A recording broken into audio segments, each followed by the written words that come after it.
Assalamualaikum warahmatullahi wabarakatuh.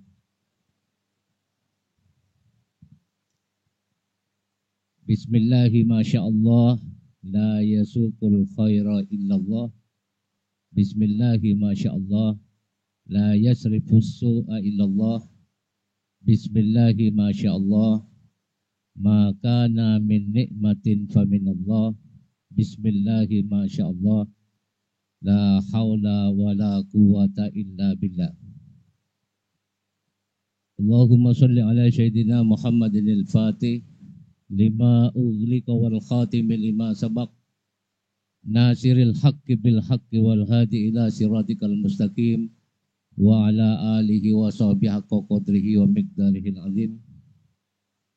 Ana ma'allah, Allah ma'i, wa huwa ma'akum aina ma kuntum.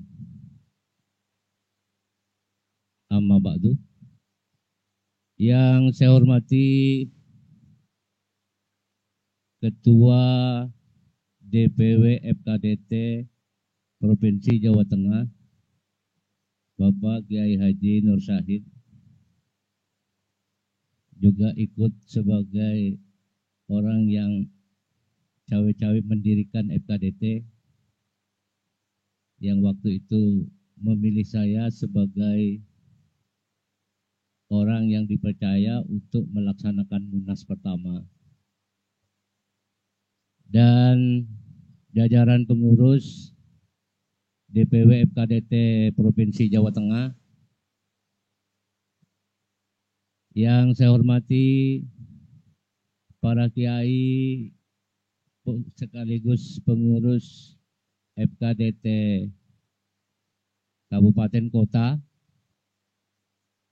baik ketua maupun sekretaris atau yang mewakili, serta mungkin ada Bu Nyai, mungkin ya ada. Alhamdulillah,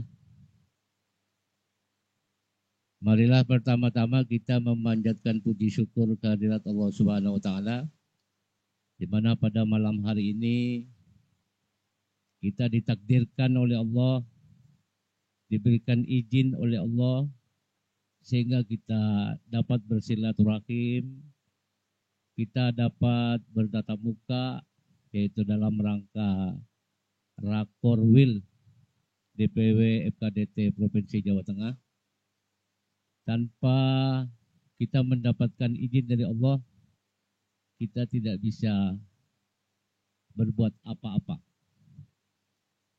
La tataharraku dzarratun illa biiznillah.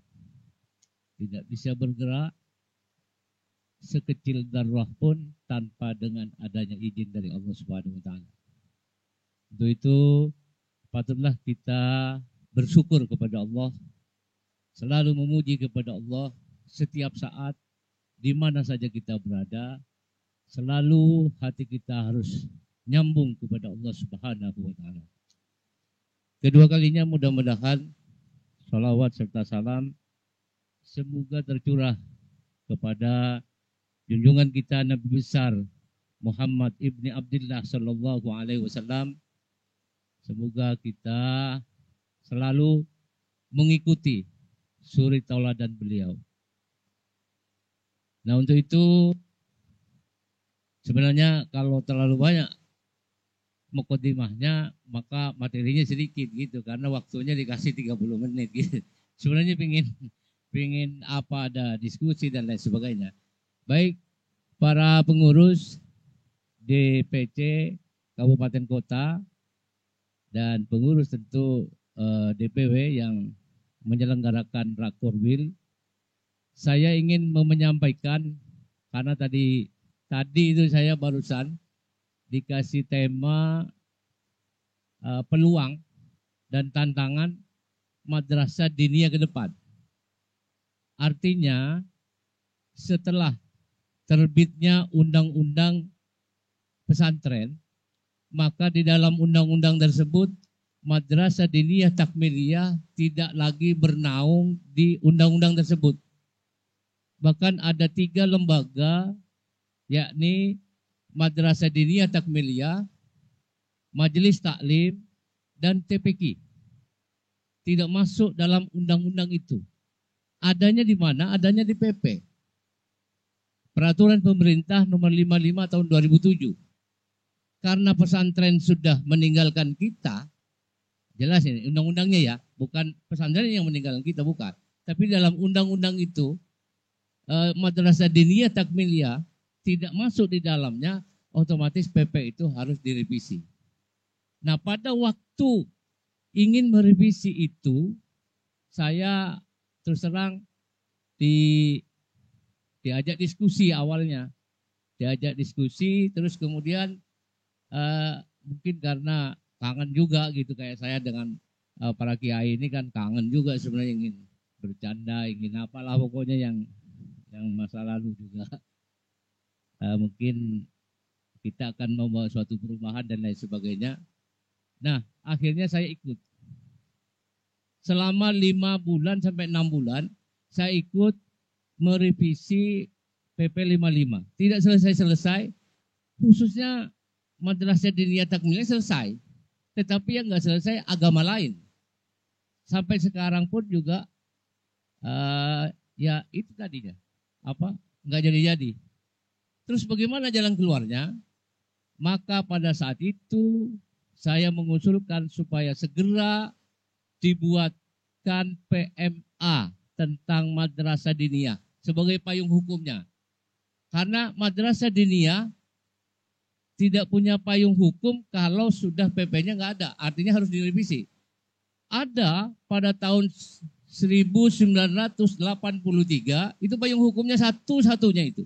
Yang sampai sekarang belum diganti. PMA itu nomor 3 tahun 1983 sampai sekarang sudah hampir 30 tahun.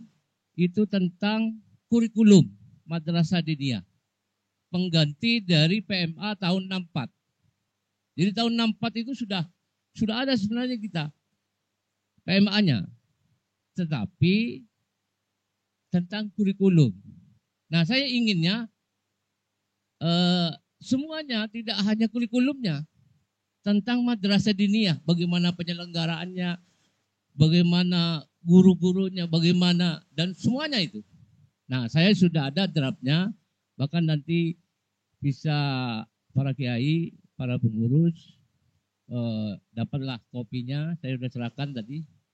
Nah, jadi ingin saya sampaikan beberapa hal yang menarik tentunya yang harus kita malam ini diskusikan, kaitannya dengan, kan pasti sudah dengar sebenarnya. Kalau pengurus pasti sudah dengar, kenapa sih takmiliyah itu harus dihilangkan. Nah, ini yang menarik ini. Banyak yang menentang. Terutama awalnya Jawa Barat. Saya belum dengar, saya ingin dengar malam ini, khususnya dari Jawa Tengah, apakah memang T itu patut atau seyogyanya, atau harus tetap ada, tidak boleh hilang karena itu sejarah atau apa gitu.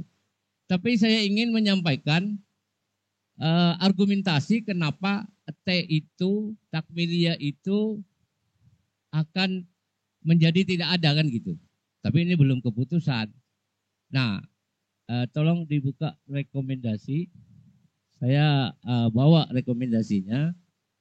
Rekomendasi ini dari beberapa pertemuan kasih tingkat bidang dan bahkan kepala bidangnya kasih kabupaten yang selama 6 kali pertemuan. Nah, di sini ada rekomendasi tentang salah satunya adalah takmiliyah itu sendiri. Rencana perubahan Madrasah Diniyah Takmiliyah dengan tidak menambahkan kata takmiliyah, tanda petik ya, sebagaimana yang berlaku pada saat ini adalah dengan beberapa argumentasi sebagai berikut. Nah, ini pasti banyak tanggapan nanti ini dari bapak-bapak sekalian, para kiai. Pertama, sebagai bagian upaya memperkuat dan memperluas muatan pembelajaran agama Islam sehingga Madrasah Diniyah bukan lagi sebagai pelengkap atau penyempurna bagi peserta didik pada lembaga pendidikan formal, Namun demikian, eksistensi madrasah diniyah agar bisa kembali pada nilai-nilai tafaqquh fiddin. Ini yang pertama. Kemudian yang kedua, melestarikan warisan ulama yang memberi nama madrasah diniyah tanpa tambahan takmiliyah. Pada saat awal mendirikan madrasah diniyah, dengan kembali pada awal berdirinya, artinya kita kembali ke Hito. Madrasah diniyah di Nusantara dengan nama Madin atau madrasah diniyah atau sekolah Arab tanpa ada tambahan takmiliyah, maka berharap mendapatkan tentu keberkahan dari para ulama yang memberikan nama madrasah diniyah. Ketiga, madrasah diniyah sebagai rumah besar dari beberapa nama pendidikan diniyah yang berkembang di Indonesia, sehingga kalimat madrasah diniyah tanpa takmiliyah tidak akan mempengaruhi nomenklatur regulasi yang sudah berlaku di beberapa daerah, termasuk bantuan masih nomenklaturnya madrasah diniyah takmiliyah, itu tidak akan mempengaruhi tentang itu. Tapi bagaimana sebenarnya prakteknya, ayo kita diskusikan. Kemudian mengembalikan marwah nama madrasah diniyah yang sudah melekat di hati masyarakat umat Islam. Kalau Jawa Tengah dulu namanya KKMD, sama dengan DKI. Saya kan ketua KKMD DKI 2 periode. Waktu itu kelompok kerja madrasah diniyah. Tidak mau awalnya ditambah T, tapi Kiai Nur Said itu gigih. Dan strateginya supaya diterima se-Jawa Tengah, akhirnya beliaulah yang T itu akhirnya nggak ada gitu. Akhirnya ngikuti yang Jawa Barat. Sebenarnya T itu asal mulanya di Jawa Barat gitu, takmiliyah. Karena memang tujuannya ingin menyempurnakan gitu, ingin menyempurnakan anak didik, peserta didik, santri kita yang sekolah di formal. Nah, ini bagaimana saya ajak berpikir tentu. Ini kayaknya semangat sudah ya. Baik, kita lanjut.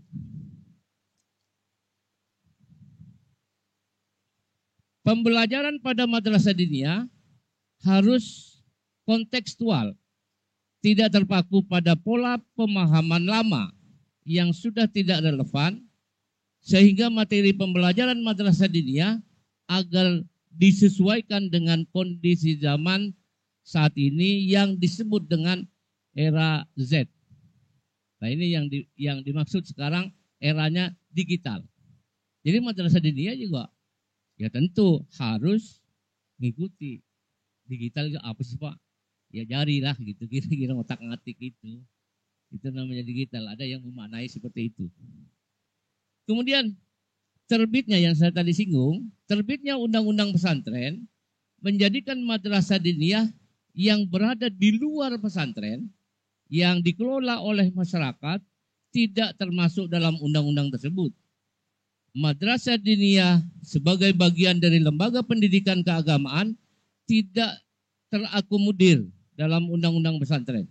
Oleh karena itu, peraturan Menteri Agama yang akan mengakomodir madrasah diniyah di luar pesantren sangat dibutuhkan sebagai turunan dari PP 55 tahun 2007 tentang pendidikan agama dan keagamaan. Setelah direvisi tentu.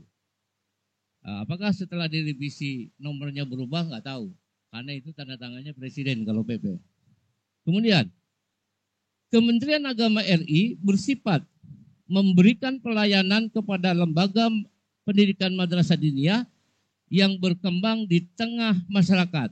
Karena itu, mengakomodir eksistensi madrasah diniyah dalam bentuk penguatan regulasi bagian dari upaya dari subdit pendidikan diniyah takmiliyah. Kalau ditambah takmiliyah. Tapi di sini tanpa menulis T. 5. Pendataan melalui EMIS untuk madrasah diniyah dibutuhkan optimalisasi SDM operator di madrasah masing-masing. hal tersebut agar update data terus dilaksanakan.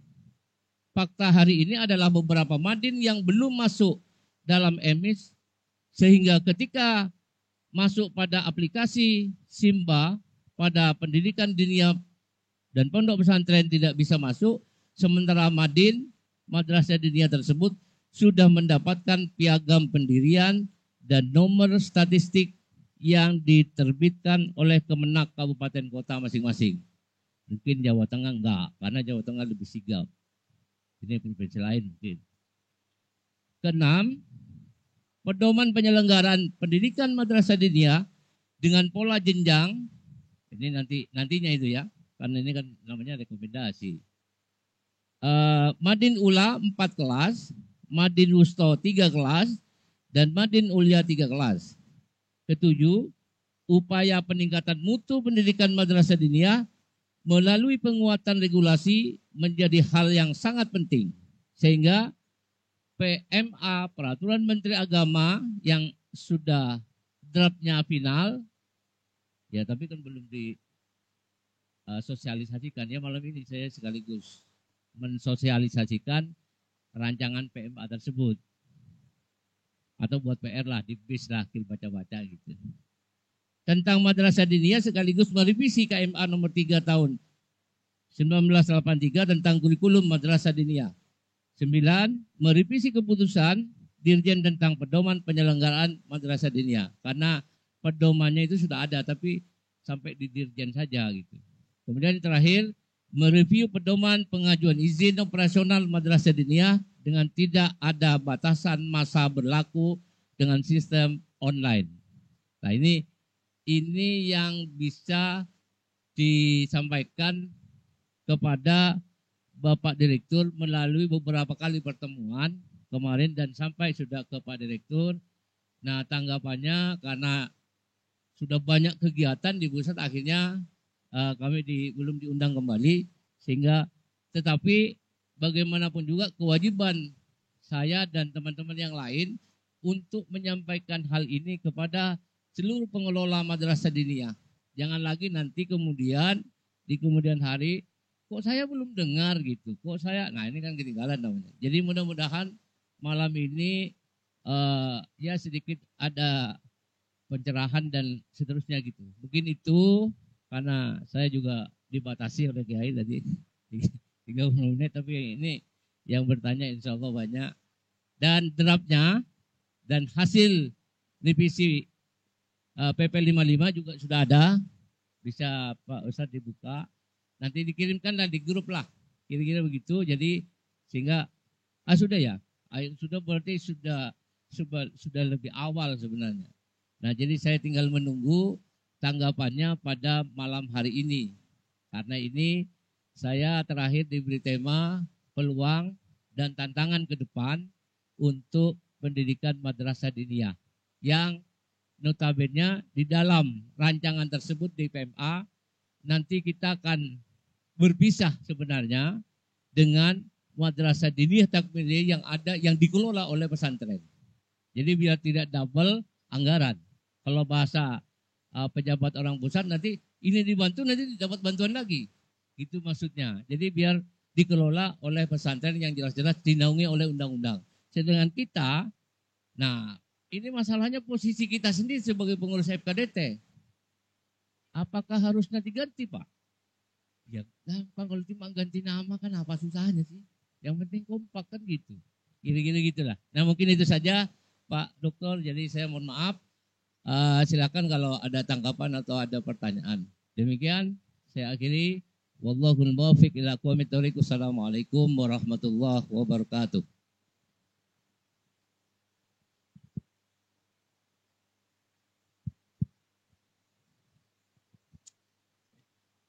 Saya ikut mengompori saja.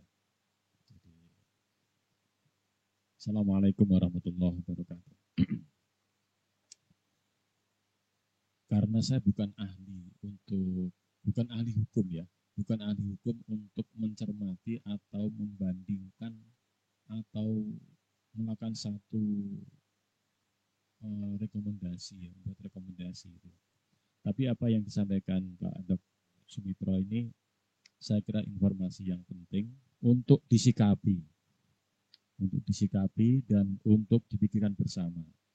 Hanya saja memang catatan penting. Yang pertama bahwa para kiai, bunyai saya kira nanti bisa memberikan masukan dan sekaligus menjadi bahan analisa kita apakah ketika nanti berubah itu menimbulkan efek negatif atau efek positif. Yang kedua, yang perlu kita pahami bersama bahwa rekomendasi itu bentuknya adalah semacam permohonan atau himbauan karena bentuk rekomendasi. Dan untuk mencapai satu keputusan misalkan PP atau PMA atau undang-undang tentu membutuhkan waktu yang lama. Ya, maka disinilah yang perlu diperjuangkan. Hanya saja yang perlu kita sikapi bersama, menjadi menarik ketika FKMD, Madrasah Diniyah, kemudian berubah menjadi FKDT, yang notabene-nya baru berusia 9 tahun ya, 2012 sampai sekarang. 9 tahun baru berjalan dan sudah mulai nampak seperti gadis cantik, kemudian regulasi ini berubah total. Saya tidak tahu apakah ini ada muatan politik atau tidak. Karena apa? FKDT ini sudah mendunia. Bahkan SIM data yang miliknya Jawa Tengah itu saja sudah go internasional. Saya tidak bisa membayangkan kalau kemudian nanti berubah menjadi kembali ke khitoh itu ya. Bahasa kembali ke khitoh. Apakah nanti ini posisi FKDT, posisi Madrasah Diniyah Takmiliyah itu juga akan mengalami satu perubahan. Bagaimana umat ini dibuat bingung. Dulu penolakannya luar biasa. Tapi pada saat itu yang perlu diingat bahwa karya FKDT, karya MDT itu bukan semata-mata karya kita. Tetapi ini adalah inisiator dan inisiasi itu dimulai dari pengesahan dari Kementerian Agama. Waktu itu adalah Departemen Agama. Oleh karena itu, tentu persoalan ini juga harus dibawa kepada Kementerian Agama. Karena di dalam dunia struktural, di kementerian itu mesti ada regulasi yang perlu dipahami.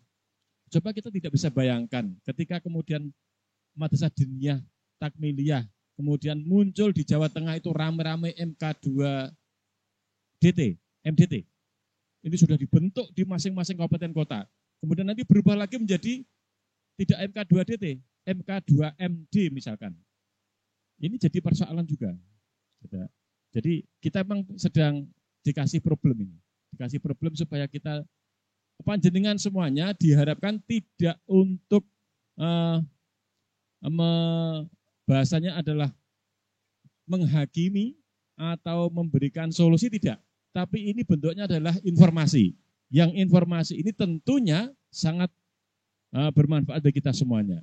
Oleh karena itu, pada kesempatan kali ini, memang betul ketika panjenengan melihat undang-undang pondok pesantren nomor berapa ya? 18 Ijahid ya? Hah? 19 ya? Undang-undang pondok pesantren nomor 19 2021 itu ya. Ini memang namanya aja undang-undang pondok pesantren. Kalau digagas memang benar. Yang masuk Madrasah Diniyah yang masuk di undang-undang itu yang Madrasah Diniyah yang ada di pondok pesantren. Persoalannya adalah madin yang di luar pesantren. Ini jadi persoalan memang. Dan saya kira itu nggak tahu ya kelahirannya apakah memang belum ada survei lapangan secara menyeluruh se-Indonesia atau memang ini memang dipercepat supaya memang pondok pesantren sebagai basisnya pendidikan keagamaan itu bisa segera terbit supaya tidak kena hawa luar itu ya. Itu saya kira nanti juga saya sepakat itu pada prinsipnya sepakat Pak Dokter. Sepakat ketika nanti munculnya undang-undang kemudian mengeliminasi PP 55 tahun 2007, nanti kemudian harus ada lagi entah bentuknya PMA atau KMA ya, monggo. Tapi ini satu perjuangan yang mungkin nanti sebagai pendiri FKDT itu harus gentle. Bahwa FKDT sekarang ini dirubah menjadi FKMD kembali. Nah, kalau pertanyaannya adalah seberapa berat untuk melakukan perubahan, ya memang tidak berat, cukup dengan datang ke notaris itu. Tetapi tidak seperti itu.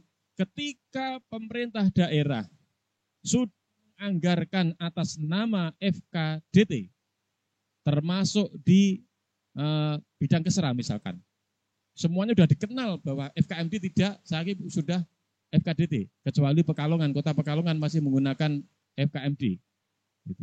Itu juga sak gawian dewe, satu PR tersendiri untuk menjelaskan dan regulasi juga harus cepat untuk bisa ditindaklanjuti. Oleh karena itu, monggo para kiai, ini satu pemikiran kita bersama. Masalah tema yang diberikan masalah tema terkait dengan tantangan dan harapan terkait dengan generasi ZE. Saya sudah buat materi 34 slide. 34 di laptop itu. Sudah saya buat. Itu. Tapi enggak usah disampaikan lah. Karena ini lebih menarik itu.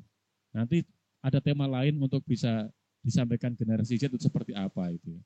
Bagaimana santri dan guru itu bisa menguasai IT dalam konteks pembelajaran offline maupun daring.